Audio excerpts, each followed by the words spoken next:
Hello everybody and welcome back to my channel. I'm so happy to see you back,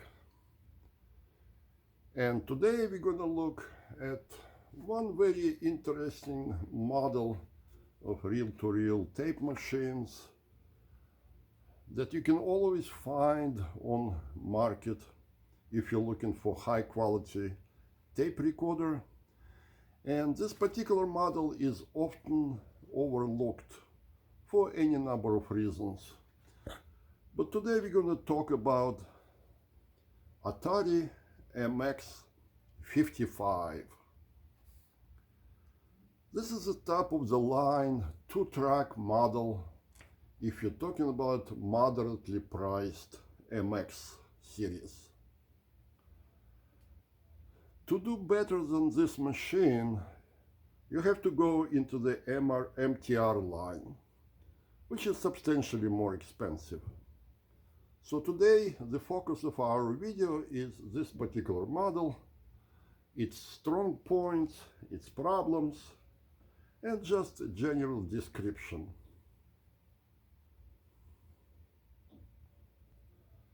This is a versatile model available in a variety of styles. You've probably seen the standard vertical orientation all in one package, which is very convenient for many interiors, and it's a very good package. But there is also the tabletop model with a bridge on top, and of course the cart mounted model, just as you see in here, and this is the one I like. This one also comes in different styles, in a narrow format with no side wings, or as you can see it here, with very wide and nice convenient side wings that makes the use of this model so much better. I like large tabletop surfaces on tape machines. For example, the one you can see on the right is the MCI machine, also with very large tabletop surface, and it's very convenient. This model comes in choices of two speeds all the way to 15 inches per second, and it is, as I mentioned already, two-track model. In terms of additional functionality, it is also equipped with Dolby HX Pro system, which many people consider a very nice improvement overall. Like other MX models, this one includes a choice of IC or NAB equalization. It's user selectable. When you compare it to more common MX-5050 model, you will see that unlike the 5050, this one comes with trident locks, which I like very much. But I have seen it also with a smooth shaft, which is not honestly my choice, but we'll talk about this a little bit later in more detail. And this machine can handle reels up to 12.5 inches in diameter. And that's what you see now on it. It's not reels, it's platters, but still the same general idea and the size. Having extra size, of course, gives you more flexibility. Let's talk for a minute about its strong points. Number one, the machine has incredibly smoothly operating mechanism. All the functions are dampened very nicely, so there are no large, loud, nasty clacks. It does everything in very smooth fashion. Let's see how it does it. You could hear the machine playing through its internal monitor speaker So let me just turn it off for a second. But you see, its operation is very, very smooth.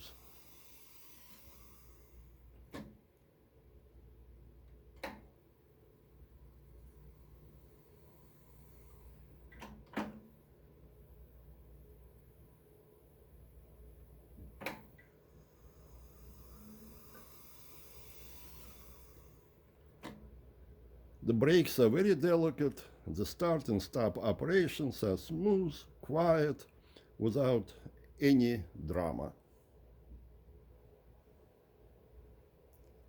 As you can see here, all the controls are very clear, very easy to use. The ergonomics on this machine is simply superb. And right now you're looking at a tape drive, but we can talk a little bit more about the electronic module a little bit later. However, it is also laid out in a very, very clean, very nice way. The machine has very good measured performance. It is one of those enjoyable in-use machines when you're looking at the oscilloscope rather than trusting your ears. It has very convenient and very nice tape counter slash locator. It has very nice functions to it, and it's very easy to use. You have to read the manual, but it's not so difficult to use it effectively. Very, very good function overall. One particular mechanism function I like is very, very cute one. The way it releases the brakes when you try to thread the tape. On a typical machine, when you pull the tape from the locked reel, there is so much resistance. On this one, as you pull the tape, this guide moves to the left and it releases the brake. So your torque becomes much, much lower, and it is much easier to thread the tape this way. Very nice feature. I wish more machines had it. Unlike some other models, for example, unlike the MX-50 model, which is a very nice machine in its own right, this one has a removable head block. And this head block is available with a variety of different tape heads. So you can get either parallel stack or what I call the Otari butterfly model.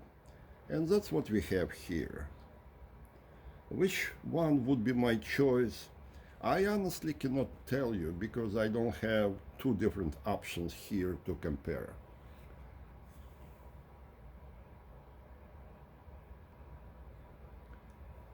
Another nice feature of this particular model is that there is a wireless remote control available for it.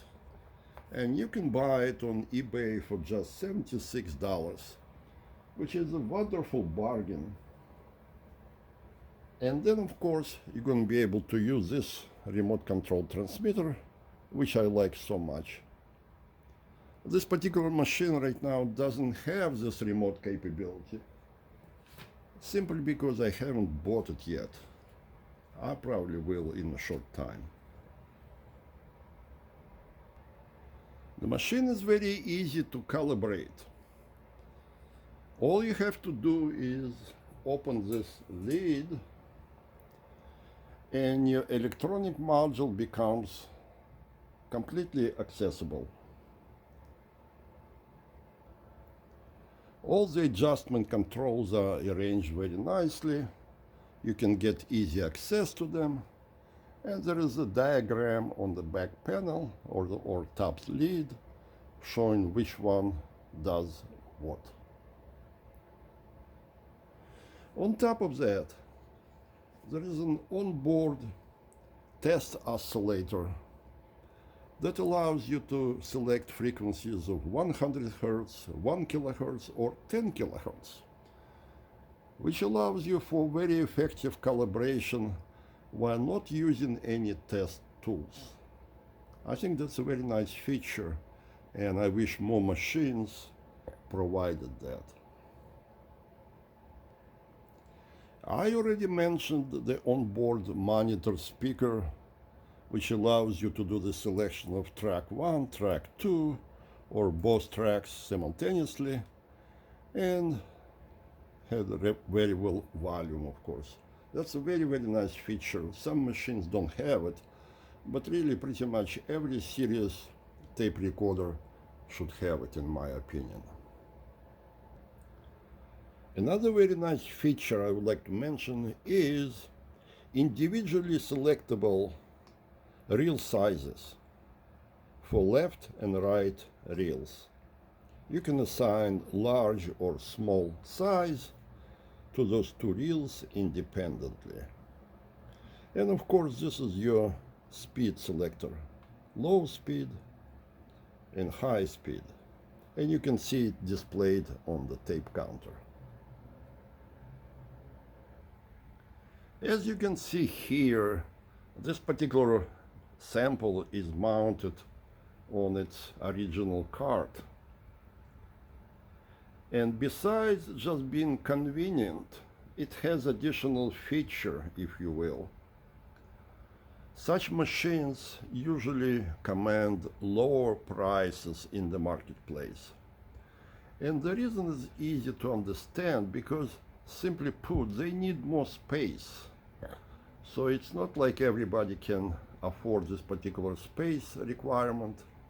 Most people would probably go for the vertical all-in-one case machine, which is much more compact. But if you have available floor space, I would strongly recommend buying this model because it's obviously less expensive, but it is also easier to use. It is much more convenient. So that would be my recommendation.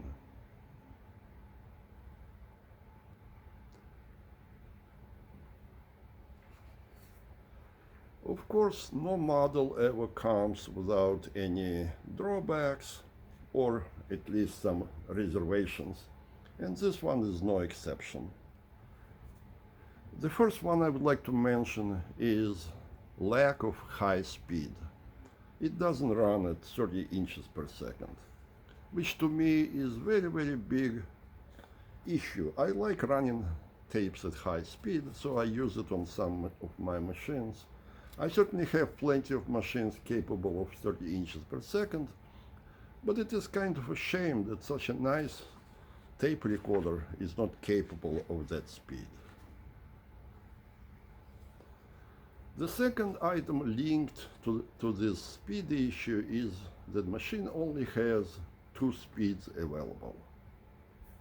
In this category, in this class of machine, I really would like to have 3 speeds, like MTR machines usually have, or some other tape recorders, be it, I don't know, there are quite a few in my collection, but the one, for example, you see behind, the MCI machine has 3 speeds, and that's convenient. Another small item I would like to mention, that this machine is limited to 12.5 inches in diameter reels or tables. Yes, it's pretty big. It's bigger than 10.5 commonly seen on many tape recorders, but it is still not 14 inch. And from time to time, I would like to run 14 inch reels, and the MCI behind it, the yellow top machine, has this 14 inch capability, which, if present, is a very nice feature to have. But that one potentially is a small one. The much more serious issue is the lack of tape tension control. Yeah, this machine is more old school. It doesn't have electronic tension control. Is it a very serious issue? Well, not really, because overall machine still manages to find very, very good operation. It functions very smoothly, as I mentioned before. It runs nearly perfect. Its tape, resulting tape pack is pretty smooth, as you can see on the right side. So it's a moderate point. Ideally, I would like to have it. Another item I would like to mention is that machine doesn't have the flutter roller. I like seeing the roller in the tape head blocks. And I have it on many machines here in my collection. But Otari doesn't have it unless you go to the MTR line. And to me, it's a drawback. In the head blocks, there is a large body right before the reproduced head that could potentially be replaced with a flutter roller if you were able to find suitable size part. And that's something I'm potentially interested in. But for now, it's just a dead body before the playback head. How exactly does it affect the flutter? I don't know. But normally you'd expect the roller there. Again, it depends on the class of the machine. And to me, this one is of very, very high caliber overall. So it's kind of a shame. Another feature that I would expect in high caliber tape recorder would be slow wind. That's a very, very important feature to me. I love slow winds. I use it all the time on my other machines. I understand why it's not there, but it's kind of a shame. But everything has limitations, of course. Is it a big deal? Well, it is to me. I hate rewinding my expensive tapes at full speed, because the full speeds on many machines are crazy fast and definitely put a lot of stress on the tape. So as much as possible, I would like to avoid it. Alas, this one doesn't have it. Okay. Now let's talk a little bit about a feature which I like myself. There are definitely things that Otari does very well, and this will be one of them. Let's take a look at this real platter. Let's see.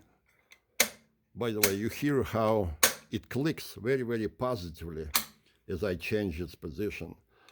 This is very uncommon, and it's almost unique to the Otari design, which is superb. And I'll show you why. Let's remove it.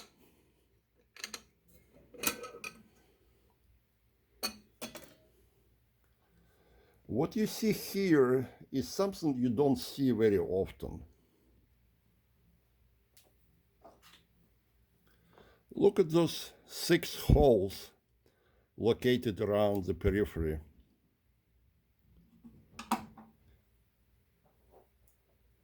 You have probably seen the more traditional Studer or Revox type platter. And what you see here is just 2 holes. Why is 6 holes superior? Well, it allows for much more easy engagement of the drive pegs on your platter, and at the same time it allows you to avoid the very common issue with the Revox platter. Specifically, there is only one position which is correct, but there are 3 possible rotations, and if you miss it, your pegs on your typical Studer Revox platter will not engage the drive holes, and therefore your platter will spin freely, and you will get those typical circular scratches, and the tape obviously will not run correctly. That's a big, big, big problem for me. In addition, if you look at those drive pegs on the typical Studer platter, you can see they're very short. So they barely engage the real table. Here is the typical engagement. As you can see here, you can see the peg is recessed inside of its hole. So it's not making good use of available material thickness. So the peg is short, it's very hard to engage properly, and therefore the whole host of issues. By comparison, let's look at the Otari design. Look at the size of those pegs. They're humongous. That's number one. And number two, they're made not of some soft die-cast alloy. This is all stainless steel construction. It is as good as it gets. It doesn't get any better than this. I have never seen anything made better. These are very, very hard to find, but if you do see them for sale, grab them. And here is the engagement you have in case of Otari pins. As you can see, they go all the way completely through the metal, and there is still some length left after that. The engagement is extremely positive, and you know when your pins are not in the holes, because at this point your platter will be wobbling. There is no confusion there. So this is the top of the line design. It's original Otari platter with original Otari lock. It doesn't get any better than this. What you sometimes see up for sale is this particular model. You see the original Otari part number. Same basic idea, which is stainless steel construction lock and large size pegs on the back. It is a little bit lighter in weight. This one is heavier in construction, but it does pretty much the same job. And my recommendation is, if you have model like that, I mean tape recorder of this particular type, definitely try to locate this type of platter. Let me once again demonstrate that tension relieving function of this particular lever. If you pull the tape like this, you feel a fair amount of resistance, but as soon as your lever moves here, you see it becomes almost free. This way, it is much easier to thread the tape up to this point. It's tension. Now it's almost free to move. Very nice feature, if you ask me. So now, with all this being said about this admittedly very nice, beautiful model, what about the bottom line? How good is its sound? Well, it is good. It is actually good to very good, but it's not spectacular. The sound of this model is a typical of IC loaded design, which is to say it is somewhat wailed. Can you buy better sounding machines on the market? Yes. But if you're looking at the overall package, beautiful overall design, very nice function of the tape drive, this model is still among the best purchases you can make. In terms of sound, it is somewhat similar to Studer A810, but of course at much lower price. And that's the beauty of this model. Not everybody has budget that allows you a clean, nice A810 Studer, and for those people, this particular tape recorder represents a viable option. It is almost as good in tape handling, almost as good, and it is about the same in terms of overall sound. So my verdict is, it is a very solid contender in the marketplace. And anybody looking for a serious 2-track 15-inch machine should definitely consider that model.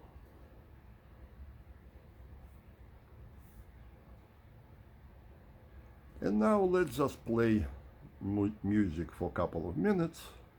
And I thank you again for stopping by.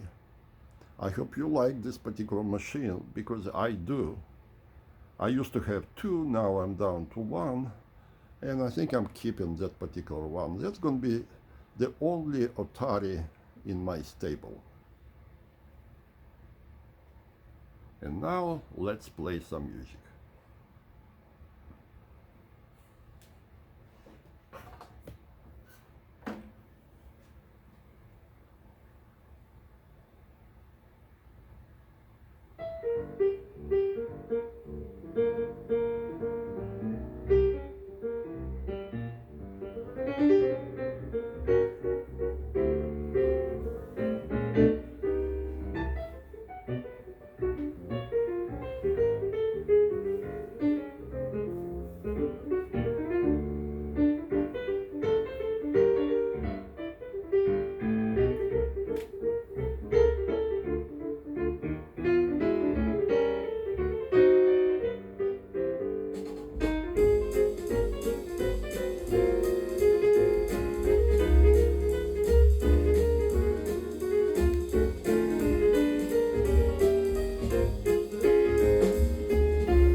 Okay, so see you next time. Please stay well.